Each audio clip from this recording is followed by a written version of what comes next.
মাঠে চলছে ঐতিহ্যবাহী জব্বারের বলি খেলা।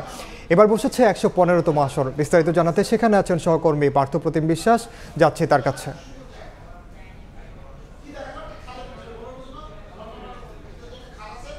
বিরোধী আন্দোলনে বাঙালি যুব সমাজকে একত্রিত করার জন্য আব্দুল জব্বার সওদাগর বলি খেলার প্রচলন করেছিলেন। এবার ১১৫তম বারের মতো আব্দুল জব্বারের বলি খেলা অনুষ্ঠিত হয়েছে এবং বলি খেলার ফাইনাল ইতিমধ্যে শেষ।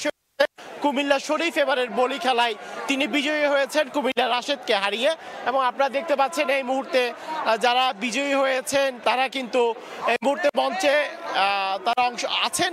এবার প্রায় শতাধিক বলি অংশ নিয়েছে। বিভিন্ন বয়সী বলি বা কুস্তিগিরির পদচারণায় মুখরিত ছিল এই লালদিঘির ময়দান এবং প্রায় ১০০ বছরের পুরনো যে আব্দুল জব্বারের বলি খেলাকে কেন্দ্র করে ৩ দিনব্যাপী বৈশাখী মেলা অনুষ্ঠিত হয় এবং লালদিঘির ময়দানের আশেপাশে প্রায় ৩ থেকে ৪ কিলোমিটার এলাকা জুড়ে এই বৈশাখী মেলা অনুষ্ঠিত হয়ে আসছে। এবং ঠিক বিকাল ৪টায় এবার আব্দুল জব্বার সওদাগরের যে বলি খেলা সেই বলি খেলা অনুষ্ঠিত হয়েছে। প্রথম রাউন্ডের বলি খেলা অনুষ্ঠিত হয়েছে, এরপর দ্বিতীয় রাউন্ডের খেলা এবং এরপর ফাইনাল রাউন্ডের খেলার মাধ্যমে এবারের যে বলি খেলার চ্যাম্পিয়ন সেই চ্যাম্পিয়নকে পেয়ে গেছে কুমিল্লার শরীফ। এবারের বলি খেলায় তিনি বিজয়ী হয়েছেন কুমিল্লার আরেকজন কুস্তিগিরকে হারিয়ে তিনি কিন্তু জয় পান। আসলে বলি খেলাকে দেখতে আপনারা দেখতে পাচ্ছেন হাজার হাজার মানুষের উপস্থিতি এই বন্দরনগরী চট্টগ্রামে। সেক্ষেত্রে আপনারা দেখতে পাচ্ছেন কুমিল্লার বলি কিন্তু এবারের বলি খেলায় শরীফ কিন্তু এবারের বলি খেলায় জয়ী হয়েছেন এবং আপনারা দেখতে পাচ্ছেন কুমিল্লার মানুষজন তাকে ঘিরে আসলে আনন্দ উদযাপন করছেন।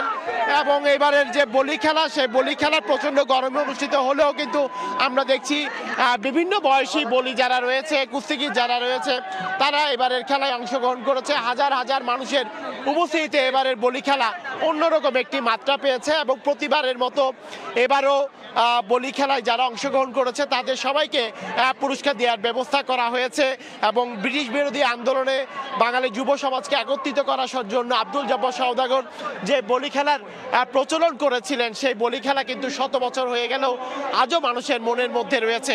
বলি খেলা এতটা জনপ্রিয় না হলেও কিন্তু চট্টগ্রামের মানুষের মনের মধ্যে রয়েছে, যে কারণে তরুণ প্রজন্ম যারা রয়েছে তরুণ প্রজন্মের প্রতিনিধি যারা রয়েছে তারাও কিন্তু আমরা দেখছি আব্দুল জব্বার সওদাগরের যে বলি খেলা সেই বলি খেলায় তারা অংশ নিয়েছে। এবং সেক্ষেত্রে ১১৫তম বারের মতো এবারের যে বলি খেলা সেই বলি খেলা শেষ হয়েছে এবং এবারের যে খেলা সেই খেলায় কুমিল্লার যে শরীফ প্রথমবারের মতো এবারের আব্দুল জব্বারের বলি খেলায় বিজয়ী হয়েছে। তো এই ছিল আমার কাছে এখনো পর্যন্ত চট্টগ্রামে আব্দুল জব্বার বলি খেলা থেকে এখানকার সর্বশেষ খবর। সরাসরি যুক্ত ছিলাম চট্টগ্রামে।